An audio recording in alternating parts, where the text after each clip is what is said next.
Welcome to the OLBG Hangout, which previews all the Saturday kickoffs at 3 o'clock on the first game week of the EPL's return. The Premier League is back. We've missed it all summer long, and I know one man that's definitely missed it is OLBG member Gio Mackie. Hello, Gio, you all right? Ready to give us some tips for these Saturday afternoon games? Yeah, I've got a few. I've stole some from the OLBG members, but they might be a bit more informed than I am about these certain teams. But yeah, thanks. That's good news. I will be passing on the fountain of knowledge that is the OLBG members' tips, as well as my own insight into these 4 games that kick off at 3 o'clock. A little bit surprised there's not a few more, but obviously television seems to rule the roost these days, which is why we've got 4 televised games over the course of the weekend. First one up, it's going to see our new boys and probably one of the most popular second teams, if you like, that have reached the Premier League promised land.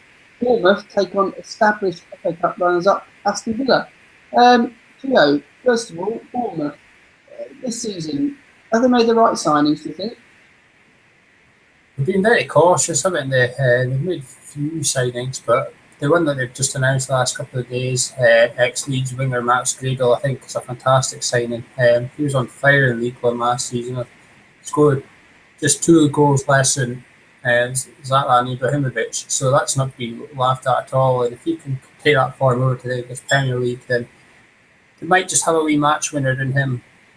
They're going to need one as well, aren't they? I mean, it's going to be tough. It always is when teams come up. The stats do say, though, that, you know, of the 3 that come up, you really should always expect at least one to be there or thereabouts. And the quality at the bottom of the league, which we'll touch on later, may not be as strong as it needs to be. I'll set the score out here. You can see the odds have appeared on the screen now. Bournemouth are your favourites at around even money. You've then got the draw best priced at 3.5. And Villa, well, some people would consider a big price at 4.3. That's a standout price. Gio, on first glances, were you surprised Bournemouth was so short? A little bit, but I suppose bookies just have to have a look at what they can go on, and that's the end of last season, I suppose, when Bournemouth were on absolute fire. And I think if you were to take Bournemouth at the end of last season and put them against Villa with the Delph and Benteke, you would maybe expect the Championship side to have won that game. So, I don't know, I side with the bookies on this one, but I wouldn't be surprised to see a few loyal Aston Villa fans throw their money down on their own side here. My theory would be on this one that it's not so much Bournemouth strengthening and Bournemouth being that good, it's that Villa have been left a bit depleted by an established star striker and Benteke leaving. I know they've reinvested the money well, but I think they were always going to struggle to replace him and Delph. They were never going to find a like for like, were they? No, to be honest with you, I've not really heard of many of Villa's signings, but just the ones that they might make scare me. Adebayor and Berbatov. It's not the partnership you want up front in a relegation battle for sure. Do you think Villa will still go back in? Do you think that money may be reaccessed, if you like? I know they've made a couple of big signings. I think the forward they've picked up is going to be a success, but do you think they're lacking a little bit of proven Premiership ability? Yeah, I do. I think I'd be a bit worried about if I was a Villa fan, but also the fact that the owner's still got the club up for sale does not help at all, because while he wants his club to stay in Premiership, he's not going to break the bank to do it, is he? He's got to try and now, unfortunately. So it could be scary times at Villa Park. Well, I'll run through what a few of the members are saying, and we'll side with Bournemouth to start with, because they are, as you can see from the screen, the favourites. Haberdash is going for the fact that, you know, Tim Gill did a great job last season. He surprised a few people, me included. I was a little bit critical of Tim Sherwood, but he played some good attacking football. But he's mentioning the fact that they've lost so much in the way of quality in that team. You know, Bournemouth at home as well. He thinks that's going to add a bit of an edge. Appreciate it's not going to be a cauldron of noise. It only holds a small figure in comparison to some big teams. But, you know, there's bound to be that extra edge for Bournemouth. He went up playing some good football as well, let's not forget. So, do you think Haberdasher could be right there on the fact that it could play into the hands of Bournemouth? Yeah, I do. I think so anyway, but it's a tough one to call, this one. Like I said at the start, I stole people's facts from OLBG, and I've stole bobsleigh 13s for this game. And he said that 9 of the last 17 games at Bournemouth in the league went to over 3.5 goals, and 5 of Villa's last 6 aways had over 3.5. So it's quite an adventurous bet, that one. I think I'm going to play it slightly safer and say over 2.5, which is 11 to 10. I was hoping for just under even, so to get over evens is good for me. But that's the type of bet you might have to take before the weekend, though, because I think the value might get sucked out of that a wee bit. Yeah, we are fortunately going to mention this video is being filmed midweek, and unfortunately we see this more and more with football. Money seems to be coming from abroad, and it's sort of really changes the markets all the time. So if you see a price you think is good value, get involved sooner rather than later. Edinho goes on a similar theme, actually. He's back in Bournemouth win, but primarily on the fact that Villa are so poor defensively. Bournemouth scored 98 for beating a Leicester league. If you score that many goals in the league below, you're not then going to suddenly find yourselves goal shy, which I think is a very fair comment as well. With regards to Villa, they do have their supporters at what I'd say is a nice price. Bournemouth are shading it on our app at the moment, but they're certainly not out by a stretch. And Pint Size coming and suggests that whilst Bournemouth are impressive in the Championship, the Premiership will be a different problem for them. He mentioned the signings, he likes Mika Richards, which I think is a fair signing. If he can stay fit, he'll be a very good, important player for them as well. Jonathan Ayew is an interesting one. I do think he could be a player that will surprise a few, but for me, if I was forced to have a bet, I think I'd be heading for the overs market as well, Gio. So I think we agree there, and there's a couple of members clicked on the site already. Dan Bradley's going for over 2.5, and he says it's the bet of the weekend. So when you're saying that on the Tuesday night, you know that it's probably worth looking at. So that'll cover off the game nicely. But just to say, for the season, where do these two teams hope to be? Where do you think they'll be at the end of the season? Well, we did a relegation hangout no long ago, which is on YouTube if you're wanting it. But I think Bournemouth are going to survive. I do. I think their football will get them through against maybe sides like Villa. I think they might just manage to turn their style on a wee bit and get a few points, but their home games are going to be crucial, because I think when they go away from home and play that style, they might just get burnt. Villa, but it totally depends on their new signings. For all we know, they've unearthed a couple of gems. I don't know this. I've not really heard of their signings too much, but I do fear for them, and I've tipped them to go down, and I'm going to stick with that prediction so far. No, that's absolutely fine, Gio, and obviously we will keep you posted on our anti-post bits and pieces as we go along throughout the season. We're going to do more individual game coverage. So things like Bournemouth and Villa, I think sometimes fans of you guys can get a little bit frustrated in the Premier League that the top four get focused on. We'll analyse every match because we love it at OLBG to see what different opportunities there are in the betting market. We're going to now move on to another game, and it's another promoted side. Watford head away to Merseyside and take on an established Premier League team. You could say that this is one of the foundations of the Premier League. Everton, they're a nice, rock solid team that will always be in that league.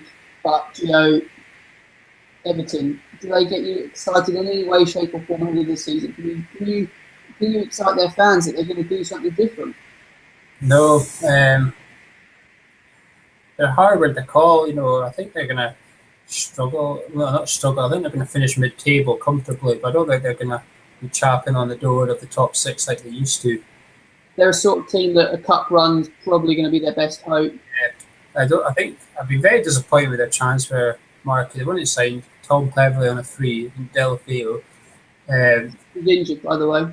Yeah, so essentially the same side as last season plus Tom Cleverley. It's plus the likes of Baines, Howard, Yagi Alcan, Gareth Barry are all that 1 year older. They're alongside the 30 as well, and we've got a couple of Everton fans on the OLBG, and they're not very enthused by their side's chances this season. You'd have to be fearful about John Stones as well. Obviously, at this point in time, he's still an Everton player when we're recording this, but there's been plenty of rumblings. I mean, if you're Everton, you cash in now and go for some cash in some players. Manchester United take Johnny Evans as a sort of like-for-like replacement, if you like, even though he's not going to be a long-term future, and take the cash and bank it. Try and find another gem. It's difficult, isn't it? Yeah, I think he's a really good centre-back. I really like John Stones. When they turned down 20 million, a lot of people thought Everton were taking a mick, but I quite agree. I think he's worth double that. But do they cash in or not? Well, it depends. If Martinez has got money to spend just now and he's not spending it, then no, because he's obviously not going to spend money. But if he needs money, it might be an investment. But They could start bidding more if they wanted to. There's a couple of big clubs after them now. So, but Watford, do you fancy Watford? No, that was going to be my next issue to present to you. I'm going to just pop the odds on, but we'll have a quick chat around Watford. Watford. The proverbial Premier League yo-yo. They've done it in different ways and they've come up in the past. We'll remember when they came up and Ashley Young had his great season and solely was their only half-decent player. This time around, they've been playing things a little bit different. I mean, I don't like Watford as a team. I should say that from the outset. The way they've chopped and changed managers, their approach to signing, they've not quite replaced half a team, but the additions they've made seem to have gone way overboard. And I will be fascinated to see if they improve on a team like Burnley that did the opposite, because they've not brought in Premier League proven players. And that's the one thing I respect Bournemouth for doing. I know a player like Aston is another year older, but it's that experience of the league. And I fear for Watford in that sense. What do you think regarding their additions? Yeah, I don't know much about their transfer dealings either. I've tried to keep an eye, but I've never heard the players. But it's just the fact, like you said, they've chopped and changed managers, and they didn't really go out on a whim to keep the manager who got them promoted, which I think is a bit weird, to be honest. But I don't know. I think Everton are there for the taking on Saturday. I think Watford can go there, go up to Goodison Park with a bit of confidence behind them, and the bet of the week on thread on the forum, there's two members that picked out Watford bets that they interest me. That's Watford double chance 5-4, and I think that's quite a big price actually. You can see they're 4-1 there to win, but I think the double chance at 5-4. Do you not think that's worth a chance? Do you know what? Everton are a team that I struggled to get right all of last season, but I like to follow the weight of members' money, and at the moment on the app, as we've started to film this tonight, you're looking at 9 plays won with regards to tips towards each team. I wouldn't say Everton are ever bankers in this league at home. As a Crystal Palace fan, I can remember us going up there and taking 3 points off them last season when we were expected to get beat. I think they'll be better if you like the sort of 1.73, 1.7 shots. There'll be much better ones later on in the season. It's not one that you'd probably be getting too excited about. If I was a bookmaker, this is the one that's going to ruin a lot of accumulators. So I probably wouldn't have a play in the game, or I would suggest maybe if you're going to firm up a few draws this weekend, because traditionally the opening of the season, we've seen some slightly odd results. Teams aren't quite on their game at this point yet. So I might be interested in draw no bet at that price. Yeah, possibly. I'd probably leave it alone, to be honest. But I must say, members at the moment are going for Everton at the price. And I would suspect, unless team news comes out that there's a big player missing for Everton, I think that price will shorten a little bit as well, the weight of money.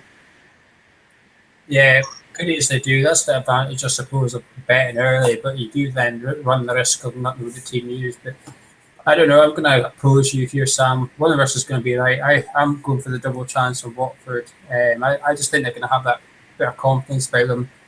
Bang the goals in last season, so they're coming up and their strikers will all be full of confidence. They'll know they can score. They've just got to get the chance, and I think that makes a massive difference to a side coming up if they're thumping in the goals the season before. And I think we could see an upset at Goodison Park on Saturday, I'm afraid.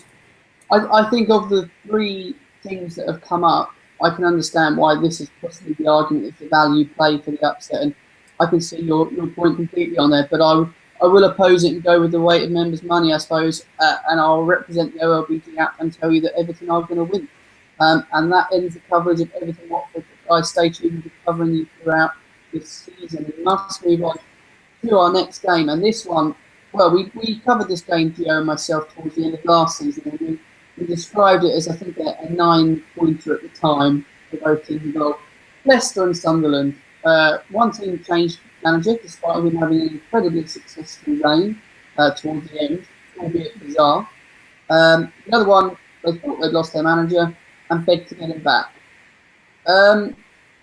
Probably neither is what you categorise as an ideal preparation for a new season. First of all, your thoughts around Leicester today?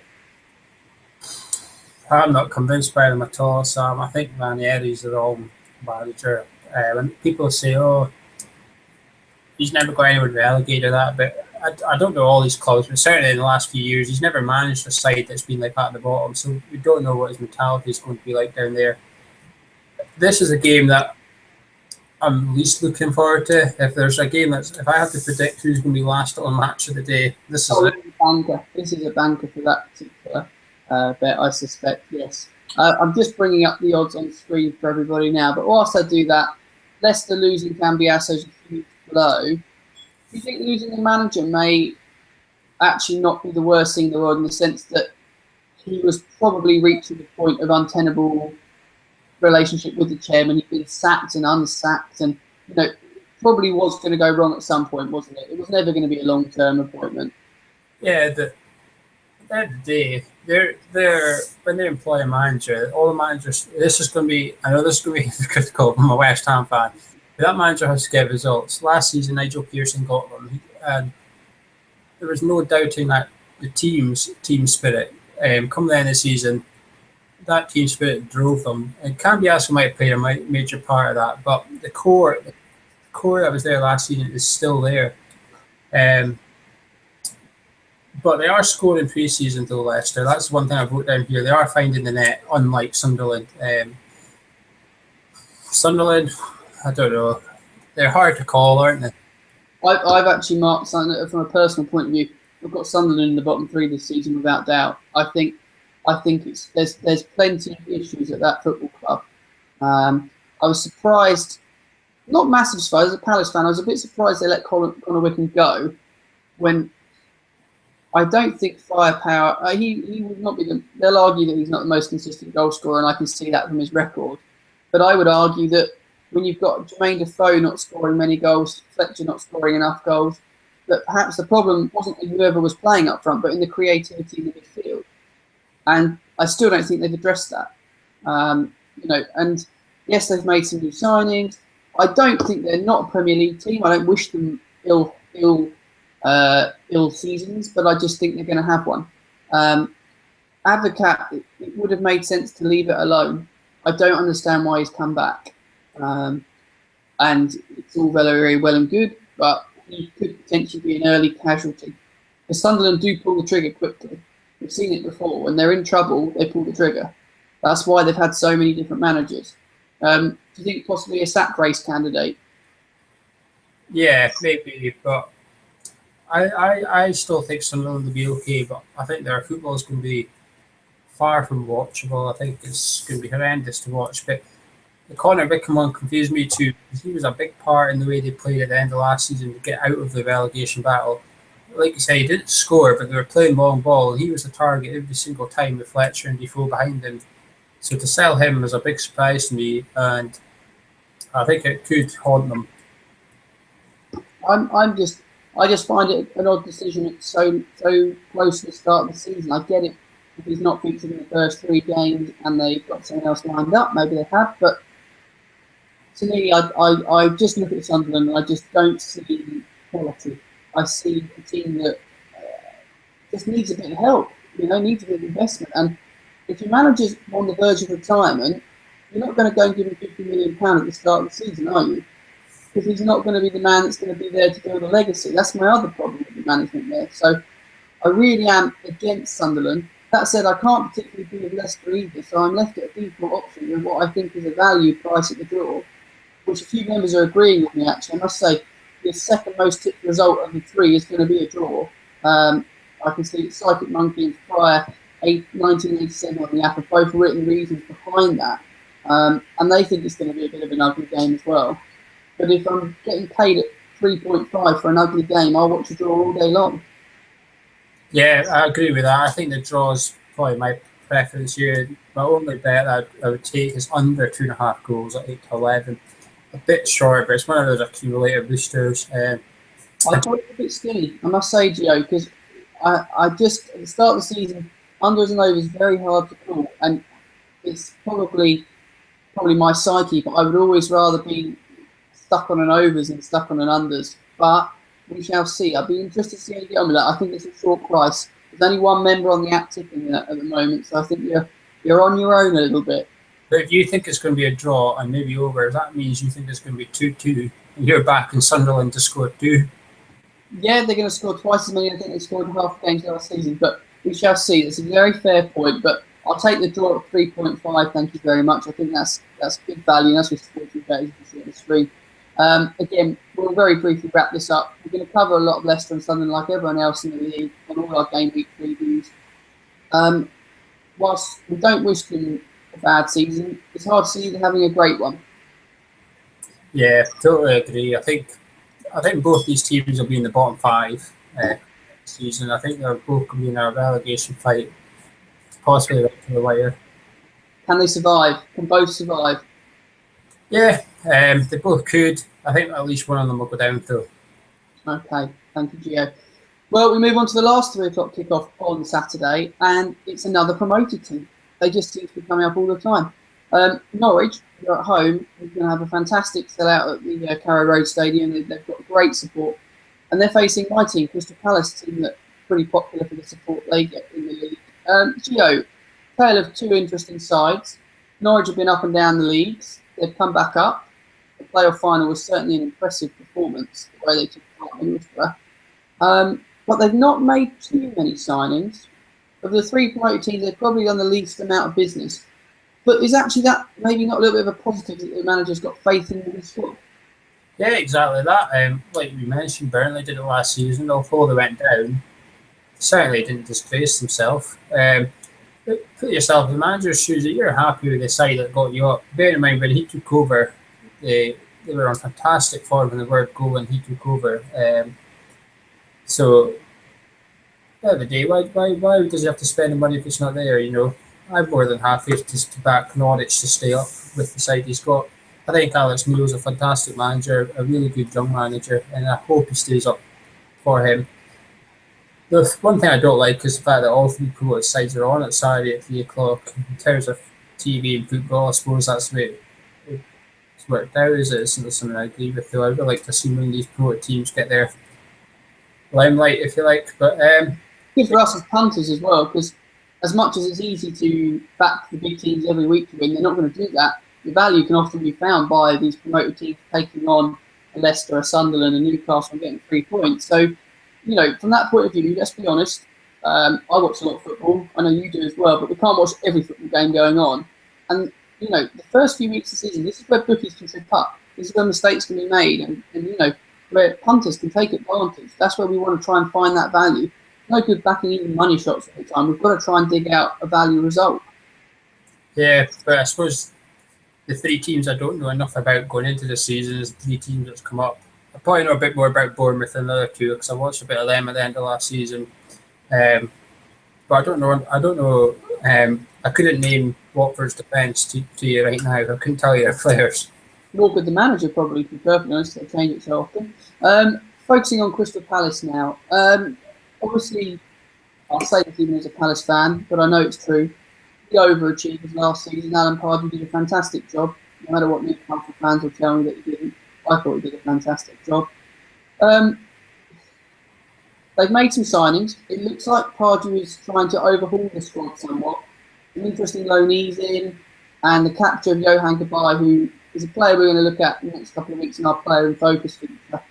Johan Cabaye, he may miss this game. He did pick up an injury in a friendly, so I would imagine that Palace may not risk him from the start, could be on the bench or could just be given a chance to not have to feature. But going forward, is he a player Palace fans like me should be excited about? Oh, definitely. I think there's a few teams this summer that's bought players that are probably too good for them, if that makes sense. I think Cabaye is too good for Palace, but that's a massive problem. What do you mean? That's a horrible thing to say. But what I mean is, he could have went to Tottenham or Liverpool and he wouldn't have looked out of place. You know, if Tottenham or Liverpool signed Cabaye, it would have been a good signing for them as well. So the fact that he's gone to Palace is a huge compliment to Crystal Palace. You're not the only club that's done it. We'll come on to my one as well. But yeah, it's a good. He's a fantastic signing for you, but I hope we see him through. I think he's a game changer. But the signings Palace have made, I think, are Alan Pardew signings, and that's what I like. Yeah, I think they definitely are. And, you know, Patrick Bamford, there's no risk taken there. Worst case scenario, he won't end up playing a lot of football and probably goes back to his parent club. Best case scenario, I saw someone quoting he was 80-1. If you fancy an outsider at an each way bet for the Golden Boot, is if he was allowed to play up front for Palace a lot, which I don't think he'd be starting every game. But if he's got probably arguably England's most creative, elusive player in Johan Kabay, who could be there, but he's also got Wilfried Zaha one side of him and Yannick Bolasie, who, if he stays at Palace, he's a huge player for them as well.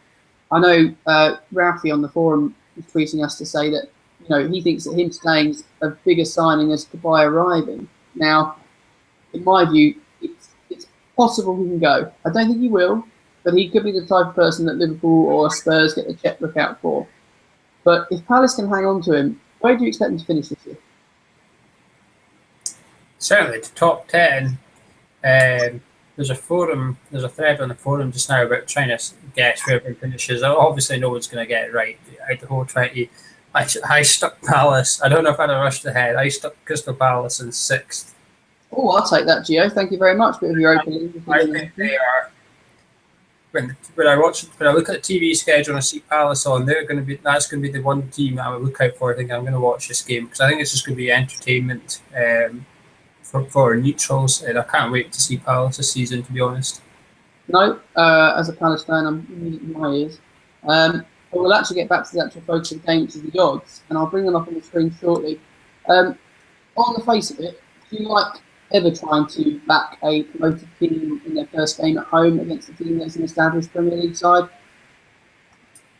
I pick and choose, to be honest with you, Sam. It's not really a strategy as such. I don't look to avoid them, but I don't look to back them. This game I find hard to call, to be honest, but I think that's just because I've got a lot of respect for Alex Neil, and that maybe puts me off back in Crystal Palace. And the fact that you've told me that you could be missing Kabay as well is a bit iffy. Yeah, I think the prices at the moment you're seeing on the screen, I think are very liable to change with that team news. If all the team news at 3 o'clock games, it could be interesting. I think this is the one. You've got the draw there priced at 3.3 with Labrooks and Paddy Power there and Sporting Bet. Again, I wouldn't put anyone off backing every single Prem game in a draw and perming them all for the weekend because I just think this is the sort of game. Palace have had an okay pre-season. They've been to South Africa, so they've not been hit by a huge time difference. They make good additions, but may not be starting. But what I would stress is Pardew is changing that squad quite dramatically. It's likely you won't be seeing Murray and Gale starting for Palace, who had featured semi-regularly throughout the season. Murray more than Gale. Shamaki even might be a bit of a casualty as well. So I would suggest Palace aren't necessarily going to be a banker that everyone thinks they should be against the newly promoted side. And the draw at 3.3 is probably an interesting bet. The app agrees with me to the extent that about 25% of all bets are going on the draw. The rest are all for Palace, though. Joe, where's your money heading on this one if I'm putting a gun to your head? If I had to pick an outright, I'd probably put for the draw as well. But the two I picked out are very similar bets. Both teams to score at 10 to 11, and the over 2.5 is 6 to 5. I think that's a nice price, actually, 6 to 5. And again, I'll expect that to disappear come weekend. That's very interesting. Okay. I was just having a little look whilst you were talking, actually, Rudy, at the first goal scorer market. And at the moment, it's obviously only fairly recently open, but Cameron Jerome could be a big price at around 6 to 1. He's going to be a big player for them this season. He has got experience. He's obviously played for Palace before and Stoke, Cardiff. He's a good player. Do you think he's probably going to be the man they're relying for goals? Yeah. I do worry a little bit, though. Put it this way, in all honesty, would you like Crystal Palace to sign him and play him as their main striker? No, we did it for a bit and it didn't work out too well. He battled very hard, to be fair to him. But he's not going to be able to bully defenders like this is the Championship. If I had to have a bet, I would say the two players to watch on this pitch, they'll be the two most exciting. Bolasie probably won't start due to injury. Wilfried Zaha for Palace is a 12 to 1 shot first goal. He's not going to be as further forward as he. I think he's going to be more conventional winger than forward, playing off the front man now, especially with the influx of attacking players Palace have signed. But Nathan Redmond as well. He was probably arguably one of the best players for Norwich last season whenever I saw them. And he's an exciting talent. I think he can pop up with a goal. He's around the 15, 14 to 1 mark. So I might have a few plays at bigger prices, especially if you've got new strikers lining up and not prolific strikers up front for Norwich. So there's a few bets to be had there. But have you got anything you really like, Gio, apart from that both teams? Not particularly, but one thing I will say about Nathan Redmond is West Ham played Norwich in a friendly a couple of weeks ago at Norwich, and Nathan Redmond was fantastic. He really was one of the best players on the pitch. He was just a delight to watch, and he's the type of player you see, you think, I'm going to keep an eye on him this season, because it was pre-season and he was absolutely buzzing. A lot of pace shown, I'm guessing. A wee bit, but it was just he's got that confidence, doesn't he? And a lot of people think it's cocky, but you need that confidence in the Premier League, otherwise you're going to get bullied off the pitch. No, and he's a sort of player that Norwich will need playing well to create something out of nothing, because they're not going to have many players in that squad that can. Gio, we're going to come away from that game. What of the 4 games is going to be your best bet? If I've got to make you pick a 3 o'clock bet that is your nailed on bet, the one you're keenest on of the 4 games we've spoken about there. Probably just the one we just spoke about, the Norwich Palace one, both teams to score. But I'd take this slightly better value at 65 and go over 2.5 goals, because unless it's 1-1, it's the same bet. Right, that's absolutely fine. I understand that logic completely. Gio, I want to thank you. Supporters of all these teams, don't worry, we're going to come back to you week in, week out, no matter when you're playing. We've got a really exciting league to look forward to. We can't wait for your thoughts. Subscribe to get all the videos sent directly to you, and comment below. Give us your predictions. You know, Gio is one of our OLBG experts. I'm just sat here giving you information from the app. We want to know your views as well. So get involved. Head to the website and check us out as well. There's loads of free bets to run on there, and give us your views. But obviously, you've got to put them up before the games start. We don't like people that tell us afterwards what the result is. We can all do that. Thank you for your time, Gio, and we'll speak to you soon. Cheers.